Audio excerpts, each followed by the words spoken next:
Alright, we're starting this live right now. Hope you guys are doing alright. Let's go ahead and get that music started today.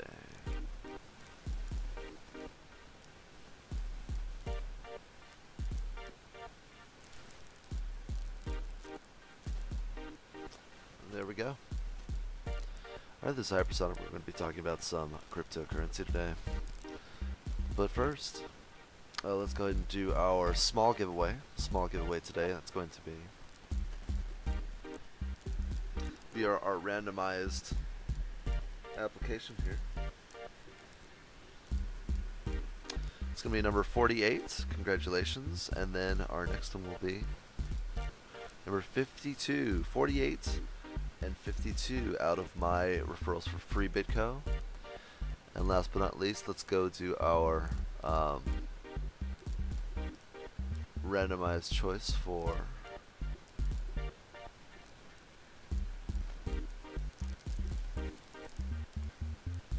go to last week's video to see real quick.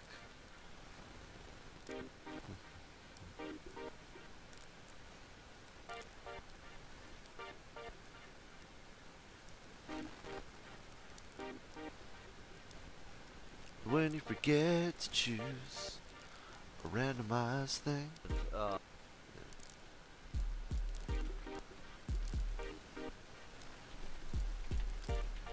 There we go, random comment picker.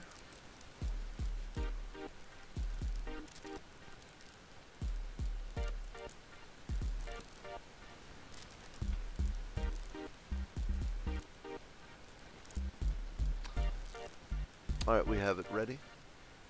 Let's go ahead and make that visible on the screen here.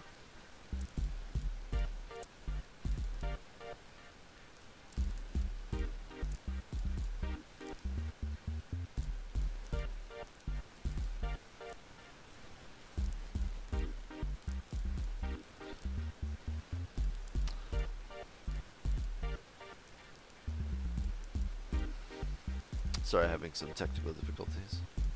There we go. Alright, so let's go ahead and choose the random person.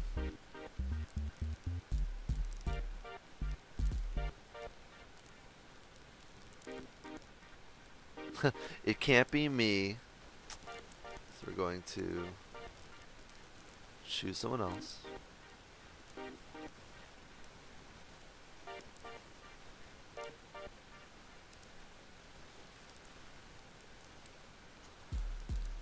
Kilo Kill Zero. Okay, you are the winner for this week's $20 drawing, so congratulations. I'll go ahead and ask for your address soon so that I can send you some Bitcoin.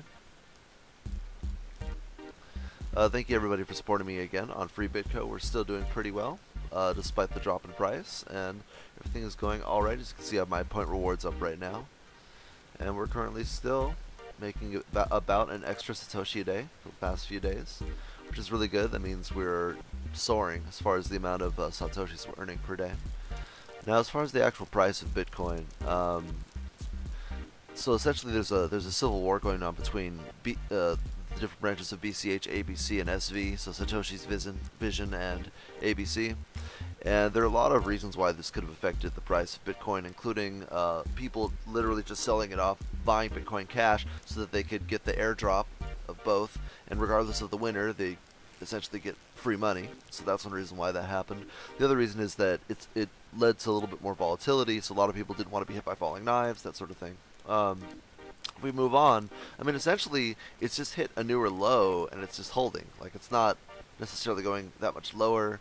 The hodlers are doing their job. They're just holding on, whatever. The only reason I would see Bitcoin going any lower than it has recently would be as if essentially a flippening happened. But that would take consolidation in the BCH market, which right now is just on fire because of Craig Wright versus Roger Ver. Frankly, the dust is going to take a while to settle from both of those, so we'll see what happens. In the meantime, let's go look at some Bitcoin news. Bitcoin price to boom uses skyrocketing debt to create surge in demand for cryptocurrency. There could be a major spike in the price of Bitcoin and other cryptocurrencies because of the rapidly growing level of US debt a leading industry expert has claimed. Shapeshift CEO Eric Voorhees has said that cryptocurrencies will boom during the next global financial crisis.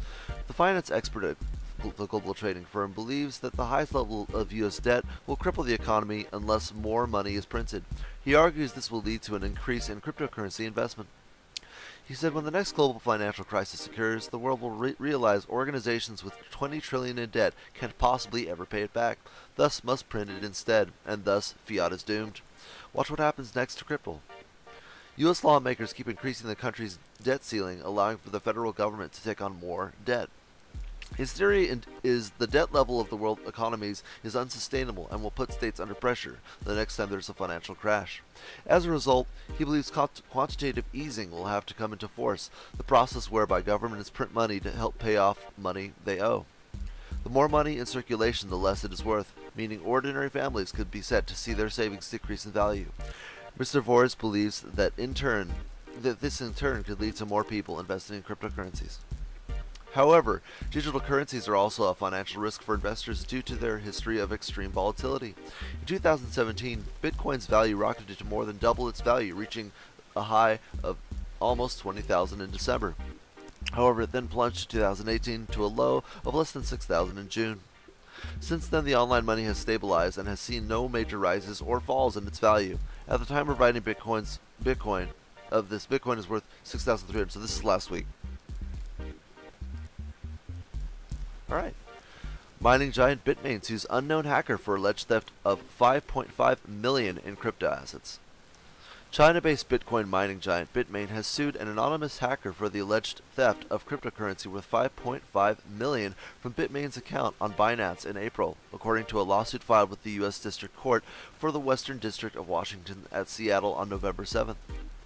As stated in the court document, an unknown hacker referred to as John Doe in the case managed to take over Bitmain's Binance account and used stored Bitcoin to manipulate the price of altcoin decentralized Mana and then steal the profits. Bitmain says in the court document that the amount of the company's losses exceeds $5.5 million in Bitcoin and other digital assets, and specifying that the defendant was able to steal approximately 617 Bitcoin. Wow. The document cites that the unauthorized action took place on April 22nd, when Bitcoin was trading around 8,935. The document also explains that a part of the scam, the unknown hacker used two of their own accounts on now second largest crypto exchange, Binance, as well as on Bittrex. Around 2.3 million mana already acquired on Bittrex. John Doe reportedly placed the purchase orders from Bitmain's digital wallet offering to buy mana and other digital assets with Bitmain's Bitcoins at a price that was far above the going market rate. The defendant also allegedly further artificially inflated Mana's price by using Bitmain's BTC to buy Ethereum, which was then used to buy Mana. According to the lawsuit, the hacker further carried out a number of orchestrated trades in the reverse direction between BTC and Mana from Bitmain's wallet and their own, eventually reportedly completing the theft by transferring BTC from their Bitmain account ultimately into a digital wallet on the Bittrex cryptocurrency trading platform. In mid-October, Cointelegraph reported that losses caused by the hack of crypto exchanges in the first 9 months of 2018 have exceeded the numbers for the whole year of 2017 by 250%, with 927 million stolen. Wow. There we go. Tim Draper stands by his Bitcoin price prediction of $250K in 2022. Venture capital investor Tim Draper reaffirmed his prediction that Bitcoin price will reach $250K by 2022 during a panel discussion at the Web Summit Conference November 6th. Draper initially predicted that the BTC price will surge up to $250K in April of this year. Believe it. It's going to happen. They're going to think you're crazy, but believe it. It's happening. It's going to be awesome, Draper then said. When asked at the recent Web Summit conference whether he still thinks BTC price will experience a 40 times run, return in a span of 4 years, and reach 250K, Draper said, "Yes, we're talking about 5% market share to get to 250,000. That seems like a drop in the bucket, and all we need to really do is make it so that Bitcoin can be used to buy Starbucks coffee. And all of a sudden, the world just opens up and they say, I've got this choice. Do I want a currency that I can take from country to country, or do I want one that sticks me in one country or one geographic area and I can't use it anywhere else?"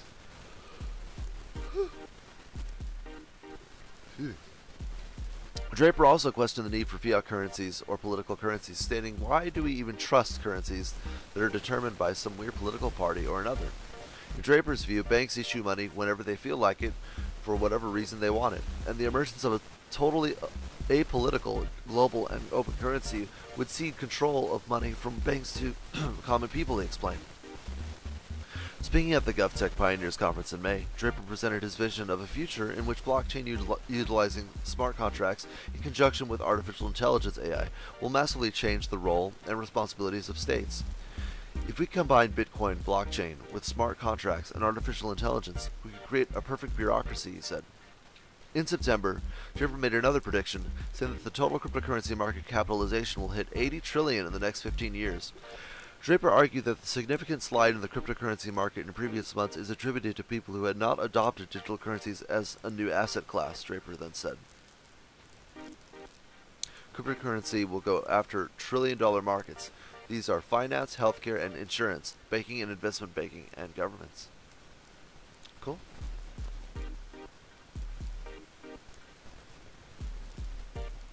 Swedish man sentenced after sending bomb to crypto firm over lost password. Here we go.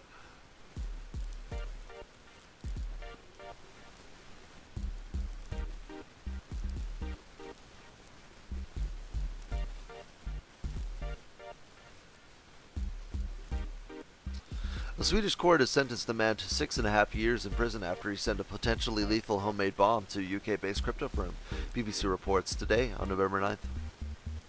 Jeremy Michael Salonen, 43, faced several charges in Stockholm District Court, including sending a bomb to crypto pay employees in London and mailing a white powder to Swedish politicians, including the Prime Minister. Salonen was allegedly attempting to make revenge on the firm for refusing to change his password on the cryptocurrency platform in August 2017. As BBC reports, CryptoPay refused the request such a change would contravene company policy. Salonen sent an explosive device in a padded envelope addressed to 2 CryptoPay employees in Hackney, London in November 2017, and the package was delivered to an accounting firm previously used by CryptoPay. Several months later, March 2018, a worker at the office began opening the package but stopped when he became suspicious of the contents. The package was referred to the Met Police Counterterrorism Command, who forwarded DNA information from the bomb to Interpol, alerting Swedish authorities to Salonen's activities, according to the BBC. Salonen was already known to Swedish police. Founded in late 2014, CryptoPay is a Bitcoin wallet debit card service. In exchange for UK and European Union clients, CryptoPay co-founder George Basilets, I hope I got that right, told Cointelegraph that the firm had changed offices a few months before the parcel was delivered. No one was hurt in the incident, and none of the employees ever worked at that address. Following the recent news, CryptoPay subsequently tweeted that resetting a password is no problem, in case it is forgotten. On October 31st, a number of firms in Amsterdam faced another case of crypto extortion by email, with an anonymous individual threatening an attack with hand grenades if they did not send 50,000 euros to his Bitcoin wallet. Earlier this year, Cointelegraph reported that Russian crypto blogger and trader Pavel Nishin has been found dead in his apartment in St. Petersburg. Nishin had been previously assaulted when attackers stole $425,000 in cash after he boasted his crypto wealth online. While an investigation was opened subsequently in May, there is still no news in the matter. Whew, man. Gotta make that a desk private. Bitcoin trailblazer Jeff Garzik says Bitcoin unquestionably a success as store of value. Bitcoin pioneer Jeff Garzik has said that while the leading cryptocurrencies may not have evolved into the means of payment as he first envisioned, it is still unquestionably a success as a store of value.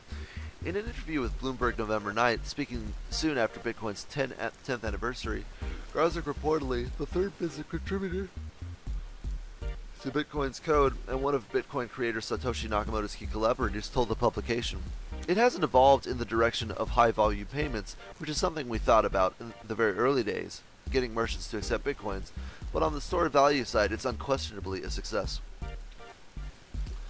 Bloomberg cites a recent study from blockchain intelligence firms. Chain analysis suggests Bitcoin's use as private money in commerce is indeed on the decline, even as its popularity as an asset as digital gold has had significant traction among investors. Unfazed by the twists and turns of the project's evolution, Garzik stated, "Bitcoin is an organism. It's something that evolves." He then adopted a solicitous tone, remarking that, "As a father, I enjoy watching my kids grow up, even as they make mistakes or grow in ways I wouldn't expect." As Bloomberg outlines, Garzik began writing software code for Bitcoin as early as 2010, just after reading a blog post about the as-yet incipient project. The article portrays the crypto trailblazer at the time as working remotely for open source powerhouse Red Hat Incorporated from an RV park in an empty lot in Raleigh, North Carolina. In Bitcoin's infancy, Garzik, now 44, reportedly corresponded privately with Nakamoto via email and the Bitcoin Talk forum ahead of Nakamoto's much mythologized abrupt disappearance in 2011. Commenting on various hypotheses as to the creator's identity, Garzik said, "My personal theory is that Floridian Dave Kleiman. It matches his coding style. This gentleman was self-taught, and the Bitcoin coder was someone who was very, very smart, but not a classically trained software engineer."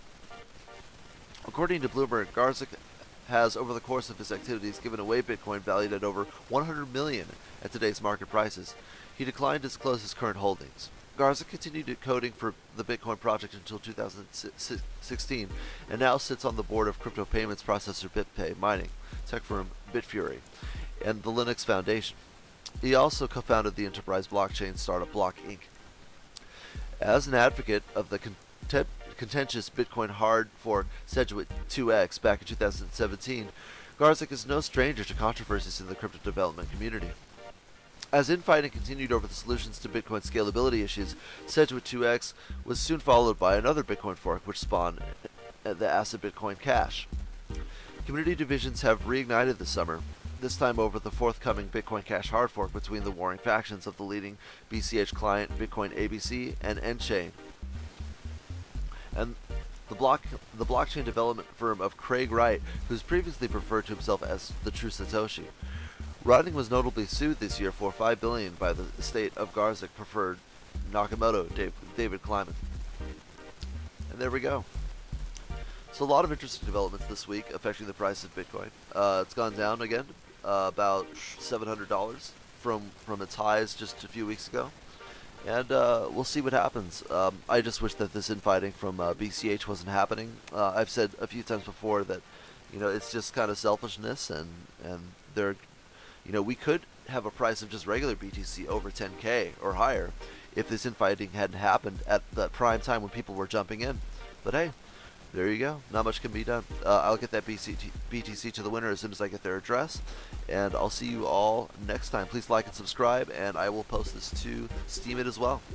See you next time.